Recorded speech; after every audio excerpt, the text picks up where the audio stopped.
Advocate Manoj Kumar Gautam Bhim army. आप आज भी ये गीत सोनभद्र मिर्जापुर में गाया जाता है। एकदम खांटी ओरिजिनल मूल निवासी की पहचान है। ये सरो सरगम का पर्सनल रिसर्च है।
भीम आर्मी के हमार तोहार जन्म भूमि है।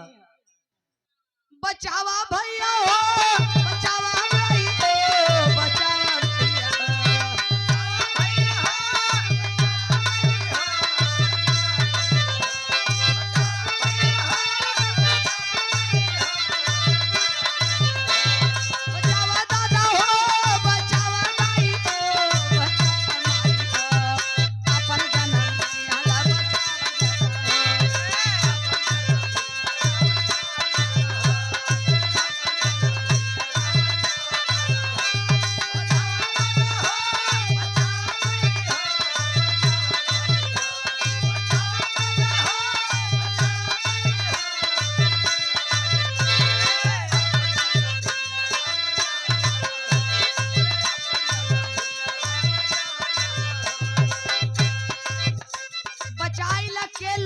बर्बाद के करता। जंगल में जंगलिया लूटे, खेतन में पटवारी, खेतन में पटवारी।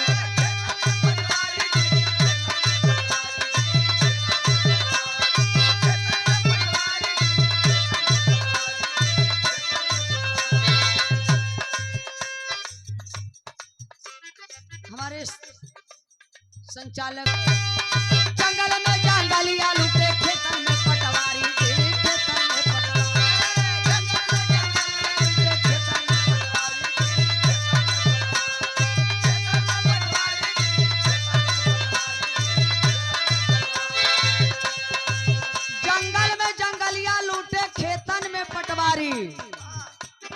नून तेल में बनिया लूटे, कपड़न में व्यापारी, कपड़न में व्यापारी।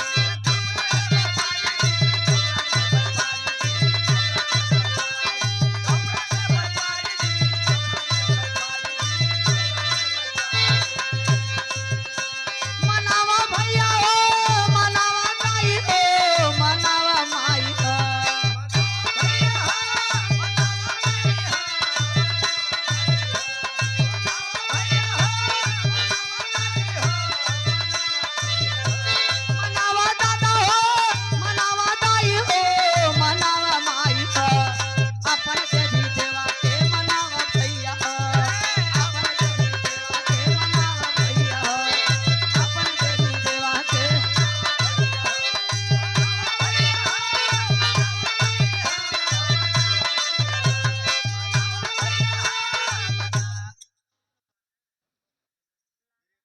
न रहे तो तोर भतार जल्दी से मर जाए। फलनिया फलनवा वही में सब भरम्बा। लेकिन एक बाद आप लोगों अब यह समय के लूटता। यूपी के योगी जी लूटे, देश पे मोदी भारी जी, देश पे मोदी भारी।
गल। बात अब तू अपने बाबू के अब कर।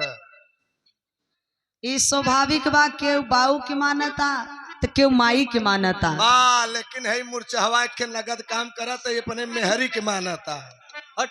चलो इतना बेचारा ये काम तो सही करत बा, कम से कम इनके इतना ज्ञान तो भा बा जौन औरत नारी का इज्जत करे लागेन, बाबा साहब का बात माने, संविधान का बात पे चलत बाटन।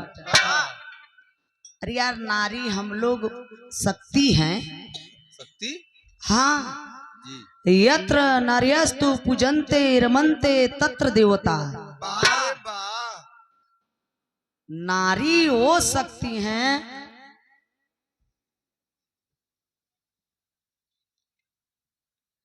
ये नारी हम लोग देवी हैं, देवी। बा हम लोग देवता है देवता है देवता है। है। मियाँ गड़ जाई हो।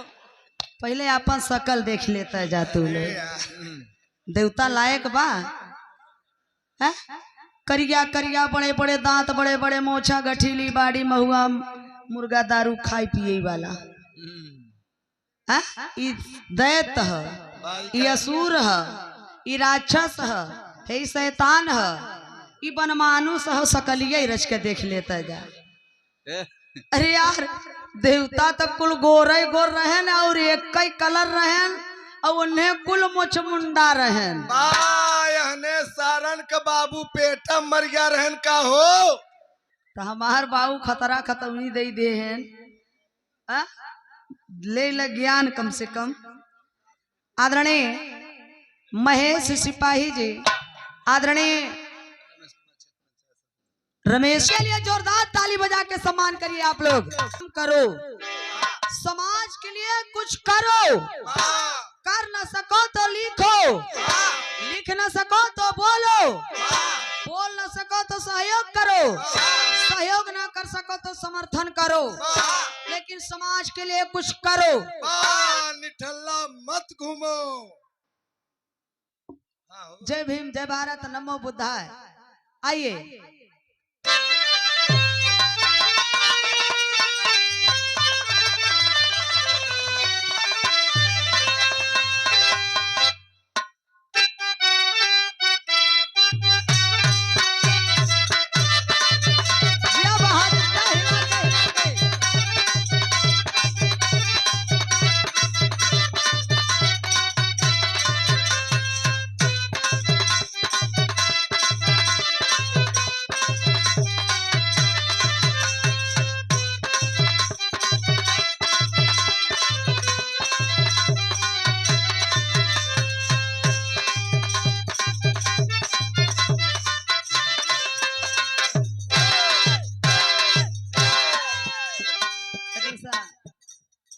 लगा के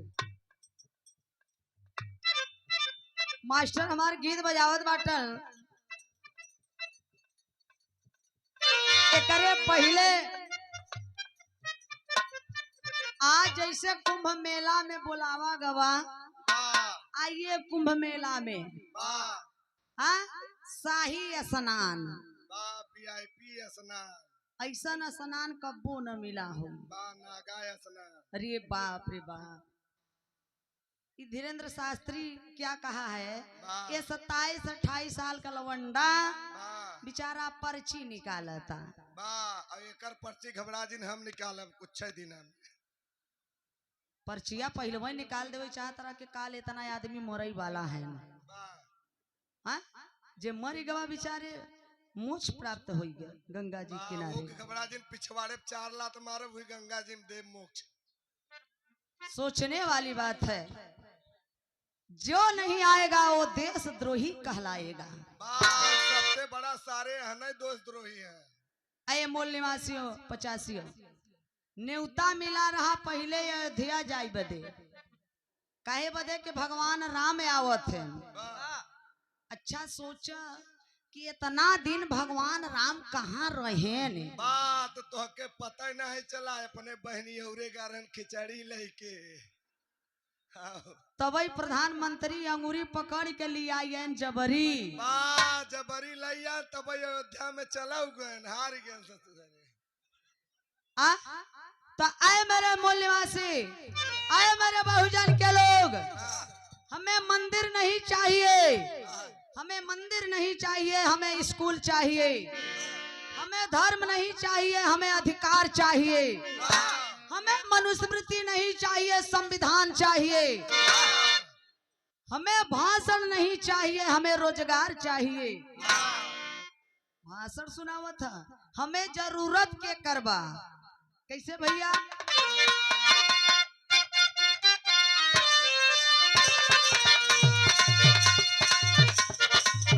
भीमा आएंगे आएंगे भीमा आएंगे,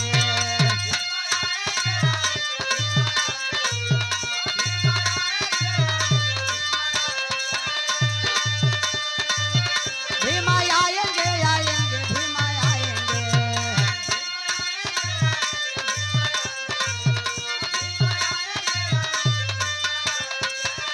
मेरे झोपड़ी के भाग आप जग जाएंगे भीमा आएंगे। मेरे झोपड़ी के भाग आप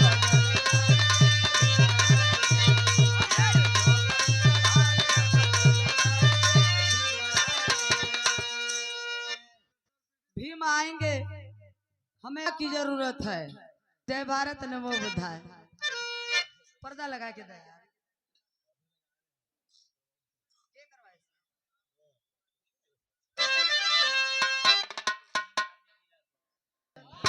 हाँ, भीम आर्मी की जरूरत है, क्योंकि जिस ओर जमाना जाती है उस ओर जवानी जाती है, उस ओर जमाना जाता है। जय भीम, जय भारत नमो बुद्धाय।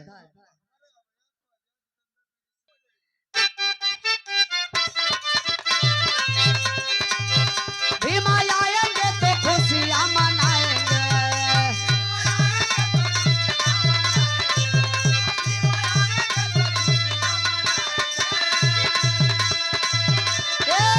मेरे बहुजन के लोग यहाँ पर जग जाएंगे भीम आएंगे।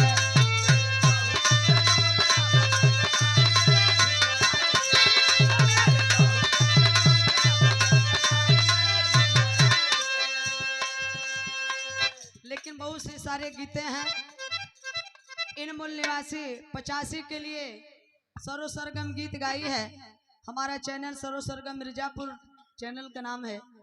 तो मेरे लिए ही नहीं, मिशन के लिए, आए बाबा साहब के लिए एक बार आप लोग हमारे चैनल को शेयर जरूर करिएगा, कमेंट करिएगा, सब्सक्राइब करिएगा, ताकि मिशन गीत आप लोगों तक पहुंच जाए। इन मूल निवासी के लिए का नाम है क्या?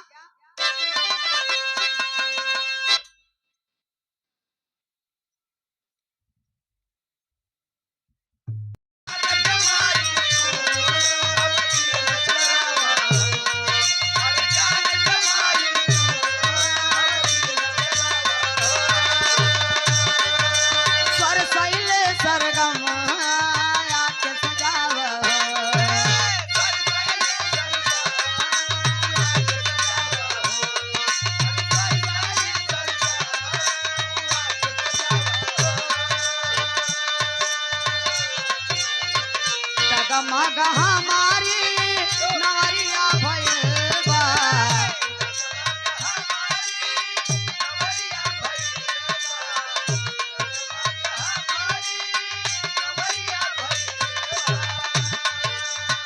जगमग हमारी नवरिया भइल बा, दुर्लभ चरणवा के धुरिया भइल बा।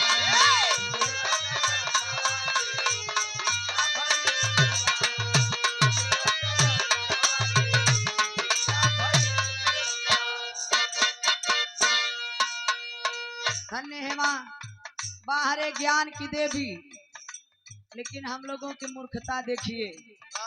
भारत के लोग कहते हैं कि ज्ञान की देवी सरस्वती माता, जो अपने बाप के तरे रह गई बेचारी। वो विदेश के रहने वाली सरस्वती, ब्रह्मा का मेहरारू सरस्वती, ब्रह्मा का बिटिया सरस्वती। भाई ब्रह्मवा अपने बहनी गायत्री के छोड़बे नहीं करे। जिसने हमें शिक्षा नहीं दिया, जिसने हमें ज्ञान नहीं दिया, जो हमें पैदा नहीं किया, वो मेरी माँ कैसे हो सकती है? कभी नहीं। हम लोगों की तो असली देवी, ज्ञान की देवी बाहरे माता सावित्रीबाई फुले जी। फातिमा शेख, इन महिलाओं के लिए धन्य है ये देवी। संगीत सुनकर ज्ञान नहीं मिलते, मंदिर जाकर भगवान नहीं मिलते, पत्थर तो लोग इसलिए पूछते हैं कि विश्वास के लायक इंसान नहीं मिले। जिसको भगवान ने बनाया, भगवान ने क्या बनाया? इंसान को।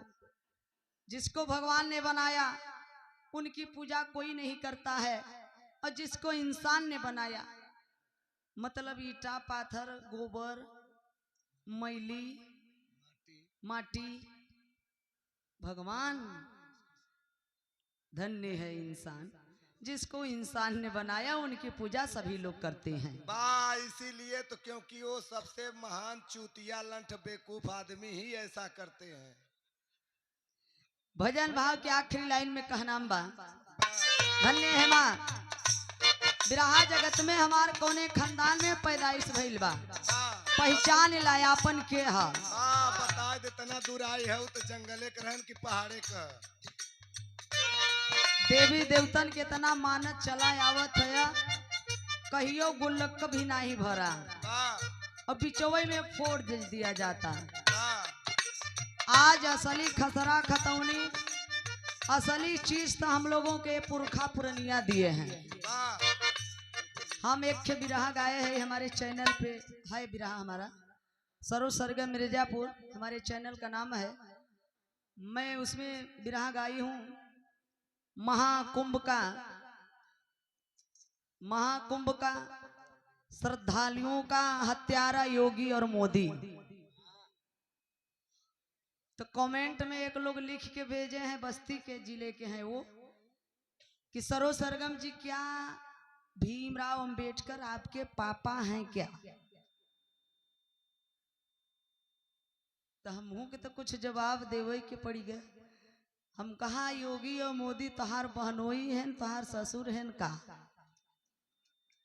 भाई हमार तो पापा है ही हैं, ई पापा ही लोग का दादा ही लोग का बाबुआ ही लोग का सरो सरगम थाती बा ना।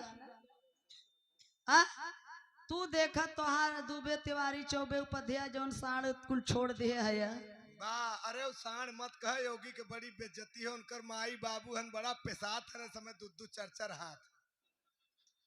आखिरी लाइन में कहनाम है, गुरुदीन मोहम्मद के बगिया निराली हो,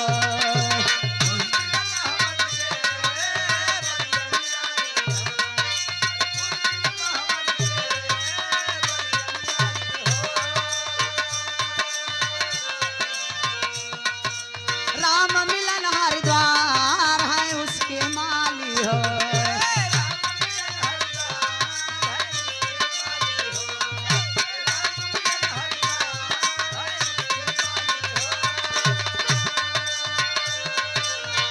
सरोज सरगम पुजरिया भयल बा,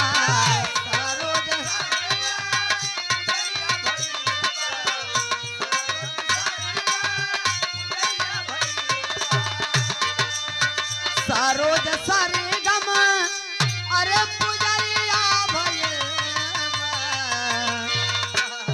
दुर्लभ चरणवा के धुरिया भयल बा।